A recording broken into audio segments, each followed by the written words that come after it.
জাতিকে বলে জানাচ্ছি, জেল বলে ভাবি না, শেল বলে ভাবি না। যতক্ষণ পর্যন্ত দেহে শ্বাস আছে ততক্ষণ পর্যন্ত হাদিসের অনুবাদ করবো ইনশাআল্লাহ। এই দেশের মাটিতে যদি হিন্দু কথা বলতে পারে, এই দেশের মাটিতে যদি ইহুদি কথা বলতে পারে, এই দেশের মাটিতে যদি খ্রিস্টান কথা বলতে পারে, আমি আপনার এই দেশের মাটিতে হাদিসের অনুবাদ করতে পারি।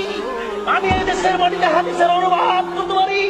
দেশবাসী জেনে রাখো, দেশ শ্বাস থাকাকালীন অনুবাদ করবই করব। দেহের শ্বাস থাকাকালীন অনুবাদ করবই করব। A few years later.